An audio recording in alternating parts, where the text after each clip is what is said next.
नमस्कार दोस्तों, तेजपाल सिंह कपूरथला। दोस्तों, पेश है आज उस लड़ी का चौथा वीडियो।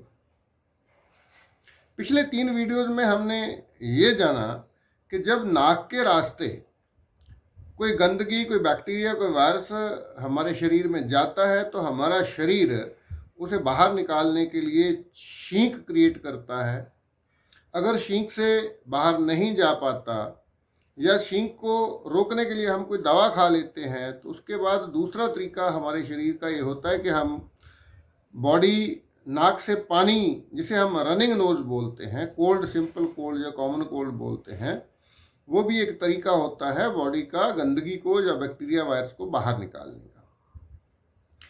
और उसके बाद हम उसे भी डिस्टर्ब करते हैं, दवा खाते हैं, तो उसके बाद चेस्ट कोल्ड होता है, खांसी होती है, बलगम होता है, उसके लिए भी हम दवाएं खाते हैं। तो जाके आगे जो उसके नतीजा होता है वो होता है अस्थमा या फेफड़ों की कोई और बीमारी। इसी तरह पहले मैं आपसे निवेदन करना चाहता हूं कि जिन लोगों ने मेरे इस चैनल को सब्सक्राइब किया हुआ है उनका बहुत बहुत धन्यवाद, और जो लोग आज इस वीडियो को पहली बार देख रहे हैं उनसे निवेदन है कि आप इस चैनल को सब्सक्राइब कर लें। जैसे कि नाम चैनल का है लाइफ विदाउट मेडिसिन, तो हमारा इस चैनल पे जितनी भी एजुकेशन रहती है वो इसी मामले को लेकर रहती है कि आप बिना दवाओं के किस तरह से एक हेल्दी लाइफ जी सकते हैं, हेल्दी एंड लॉन्ग लाइफ। तो आज हम बात करेंगे जब हम कभी मुंह के रास्ते कुछ ऐसा खा लेते हैं। फॉर एग्जाम्पल, उदाहरण के तौर पे मान लीजिए आप कहीं बाहर गए, किसी ढाबे पे खाना खाया, उस ढाबे वाले ने 2 दिन पुरानी सब्जी को अच्छे से तड़का लगा के या दाल को अच्छे से तड़का लगा के आपको खिला दिया, स्वाद में आप खा गए, आपको नहीं पता चला। लेकिन आपका शरीर इतना इंटेलिजेंट है, आपकी बॉडी इतनी इंटेलिजेंट है कि उसे इस बात का पता चल जाता है कि खाना अच्छा नहीं था, इसकी क्वालिटी अच्छी नहीं है। अगर ये खाना डाइजेस्ट हो गया, अगर ये खाना पच गया, तो इसके जो इंग्रेडिएंट, इसके जो पोषक तत्व ब्लड में घुलेंगे वो घटिया क्वालिटी के होंगे। तो उन तत्व को, उन इंग्रेडिएंट्स को जब हमारे सेल इस्तेमाल करेंगे तो हमारे सेल बीमार हो सकते हैं। तो जैसे ही ब्रेन को पता चलता है कि आपने कुछ ऐसा खाया है जो हमारी शरीर के लिए अच्छा नहीं है, तो तुरंत हमारा शरीर उस खाने को बाहर निकालने का डिसाइड करता है, जिसे हम बोलते हैं वॉमिटिंग, उल्टी होना। तो बिना वजह कभी भी हमारा शरीर वॉमिटिंग क्रिएट नहीं करता है। जब भी हमारी बॉडी को ये पता चलता है कि कुछ गलत खाया गया है जो नहीं खाना चाहिए था, हम कभी कभी स्वाद में या अननोइंगली, अनजाने में कुछ ऐसा खा लेते हैं जो हमारे शरीर के लिए अच्छा नहीं होता, तो बॉडी उसको बाहर निकालने के लिए वॉमिटिंग क्रिएट करती है। लेकिन हम क्या करते हैं, क्योंकि हमें जानकारी नहीं होती है कि ये सारे तरीके शरीर के खुद की सफाई करने के हैं, खुद की प्रोटेक्शन करने के हैं, खुद की सुरक्षा करने के लिए नेचर ने हमारे शरीर को कुछ हथियार दिए हैं, कुछ टूल्स दिए हैं। उन्हीं टूल्स में से वॉमिटिंग भी एक टूल है। हम घबरा जाते हैं, इस जानकारी की कमी की वजह से हम घबरा जाते हैं। अगर एक से ज़्यादा 2-3 बार वॉमिटिंग होती है तो हम घबरा के डॉक्टर के पास चले जाते हैं, डॉक्टर एक दवा देता है और वॉमिटिंग होना बंद हो जाता है। अब एक बात हमें समझनी चाहिए कि वॉमिटिंग कब तक होगा, कितनी बार होगा। तो उसका स्पष्ट जवाब है कि जब तक बॉडी पूरी तरह से खुद को क्लीन नहीं कर लेती तब तक वॉमिटिंग होगी। वो 2 बार हो सकती है, 5 बार हो सकती है, 10 बार हो सकती है। तो ऐसी स्थिति में आप देखेंगे कि आपने खाना खाया, खाने के साथ 1 गिलास ज़्यादा गिलास पानी पिया, लेकिन जब वॉमिटिंग होती है तो 4-5 गिलास पानी के बाहर निकलते हैं। वो पानी कहाँ से आता है? हमारे शरीर में बहुत सारी 70% पानी होता है। तो जब बॉडी वॉमिटिंग क्रिएट करती है तो कई ऑर्गन से पानी उधारा मांगा जाता है। एक नहीं, कई सारे काम करती है बॉडी। हमारा फूड पाइप के नीचे स्टोमक के ऊपर एक वाल्व होता है। जब खाना स्टोमक में जाता है तो वाल्व नीचे की तरफ खुलता है, वो ऊपर की तरफ उल्टा कभी नहीं खुलता।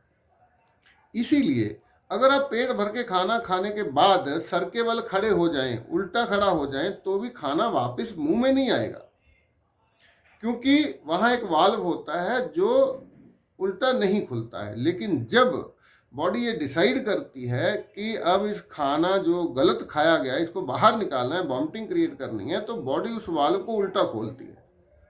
इतना ही नहीं, उसके बाद एक लुब्रिकेंट पैदा किया जाता है। वो लुब्रिकेंट इसलिए पैदा किया कि चिपचिपा सा लिक्विड पैदा किया जाता है ताकि जब खाना फोर्स से बाहर निकलेगा, पूरे जोर से जब खाना बाहर निकलेगा, तो फूड पाइप को किसी तरह का कोई नुकसान ना हो। आपने देखा होगा जो वॉमिटिंग होती है वो मटेरियल जो बाहर निकलता है वो काफ़ी चिपचिपा सा होता है, लेसदार होता है। वो जो लुब्रिकेंट पैदा किया जाता है वो फूड पाइप की सुरक्षा के लिए पैदा किया जाता है। तो हम जब वॉमिटिंग को रोकने की कोशिश करते हैं तो हम अल्टीमेटली करते क्या है? आप देखिए, अगर आप किसी व्यक्ति को ये बोल लें, बहुत गंदी सी बात बोलने जा रहा हूं मैं, अगर आप किसी व्यक्ति को बोल लें कि ये जो वॉमिटिंग अभी अभी की है इसको दोबारा खाओ, तो कोई भी, दुनिया का कोई भी व्यक्ति उस वॉमिटिंग को दोबारा खा नहीं सकता। तो वॉमिटिंग को रोकना और वॉमिटिंग को करके दोबारा खाना एक ही बराबर है। मतलब वो जो गंदगी शरीर ने बाहर निकाली है उस गंदगी को देखना भी हम पसंद नहीं करते। कुछ लोगों को तो दूसरे की वॉमिटिंग करता देख के खुद को वॉमिटिंग होनी शुरू हो जाती है। वो इतना गंदा मटेरियल होता है कि हम उसे खाने की कल्पना भी नहीं कर सकते। तो अगर हम उस गंदे मटेरियल को बाहर निकलने से रोकते हैं तो आप कल्पना करके देखिए आपके शरीर के साथ क्या होगा। तो अल्टीमेटली नतीजा ये है आज की बातचीत का कि जब भी आपको वॉमिटिंग की सेंसेशन हो, जब भी आपको ऐसा लगे कि अभी मुझे वॉमिटिंग होगी, तो उसे रोकने की कोशिश मत करें। आमतौर पे लोग ऐसे ही करते हैं, जब भी सेंसेशन होती है वॉमिटिंग की तो कुछ ना कुछ जुगाड़ करते हैं, नींबू पी लिया या कुछ नींबू को चाट लिया, कुछ ऐसा, कोई ना कोई चूर्ण खा लिया, कुछ ना कुछ ऐसा करते हैं जिससे वॉमिटिंग को रोकने की कोशिश की जाती है। मत कीजिए ऐसा, बल्कि उल्टा कीजिए। जब भी आपको वॉमिटिंग की सेंसेशन होती है, अलग हो जाइए, किसी कोने में जाइए, वॉशरूम में जाइए, गले में उंगली डालिए और बॉडी की मदद कीजिए उस गंदे मटेरियल को बाहर निकालने के लिए। उसके बाद पानी पीजिए, खूब पानी पीजिए। अगर बॉडी की सफाई एक वॉमिटिंग से नहीं हुई है तो दोबारा फिर वॉमिटिंग होगी। एक ही चीज़ का ख्याल रखना है आपको। अब अगर वॉमिटिंग के इलाज का हम बात करें तो वॉमिटिंग का एक ही इलाज है, जितनी बार वॉमिटिंग होती है उसे होने दिया जाए। हमें अच्छे से इस बात को समझना है कि वॉमिटिंग का मतलब है हमारा शरीर खुद की क्लीनिंग कर रहा है। अगर आप किसी सफाई करने वाले व्यक्ति को सफाई करने से रोकेंगे तो ये कोई अच्छी चीज़ नहीं होगी, तो उससे गंदगी फैलेगी। इसी तरह अगर हम उस मटेरियल को बाहर निकलने से रोकते हैं, वो खाना डाइजेस्ट होगा, डाइजेस्ट होकर उसके इंग्रेडिएंट ब्लड में जाएंगे और हमारे सेल बीमार होंगे, कोई ना कोई बीमारी हमें घेर लेगी। हमें ध्यान केवल इस बात का रखना है, क्योंकि वॉमिटिंग क्रिएट करने के लिए बॉडी को बहुत सारे पानी का ज़रूरत होती है। तो बॉडी में पानी ख़त्म ना हो, समाप्त ना हो। आपको बॉडी को उस वक्त ग्लूकोज की भी ज़रूरत होगी, मिनरल्स की भी ज़रूरत होगी, हाइड्रेशन की ज़रूरत होती है हमारी बॉडी को। तो आप नारियल पानी ले सकते हैं, घूंट घूंट करके लीजिए, क्योंकि जैसे ही आप पीते हैं फिर बाहर निकल जाता है। तो एक एक घूंट करके, थोड़ी देर बाद एक घूंट लीजिए, फिर थोड़ी देर बाद एक घूंट लीजिए, तो आप देखेंगे कि वो ठहरना शुरू हो जाएगा, रुकना शुरू हो जाएगा, नहीं बाहर निकलेगा। संतरे का, मौसमी का जूस ले सकते हैं, नारियल पानी ले सकते हैं, लिक्विड लीजिए, भरपूर मात्रा में लीजिए। अगर आपके पास और कुछ भी नहीं मिल रहा, आपने देखा होगा कि डायरिया के केसेस में, लूज मोशन के, वॉमिटिंग के केसेस में डॉक्टर ORS का घोल देते हैं। तो क्या होता है ओआरएस का घोल? चीनी और नमक का घोल होता है, पाउडर होता है, उसको पानी में घोलते हैं आप। तो आप पानी में गुड़ और थोड़ा सा सेंधा नमक घोल के बार बार पीते रहेंगे तो आपकी बॉडी में डिहाइड्रेशन नहीं होगी। वॉमिटिंग से किसी की मौत नहीं हो सकती है। वॉमिटिंग जब क्रिएट करती है बॉडी तो इस बात का ध्यान रखती है कि नुकसान ना हो, लेकिन आपको शरीर की मदद करनी होगी। पानी की कमी शरीर में नहीं आने देनी है। बस इतना ही इलाज है। अगर आपके घर में किसी को वॉमिटिंग हो रही है तो उसको थोड़ा हौसला दे दीजिए, हिम्मत दीजिए, उसको समझाइए कि आपका शरीर आपकी क्लीनिंग कर रहा है। खुश होइए कि हमारी बॉडी अपना काम अच्छे से कर रही है। अब कल्पना करके देखिए, आपने कुछ गलत सलत खाया, बॉडी काम पूरा नहीं करे, अपनी वो ड्यूटी पूरी नहीं करेगी, वॉमिटिंग नहीं क्रिएट करेगी, तो आप गंभीर रूप में बीमार हो सकते हैं। तो आज की वीडियो में बस इतना ही। बहुत जल्द, कल या एक दिन छोड़ के हम अगली वीडियो लेके आएंगे।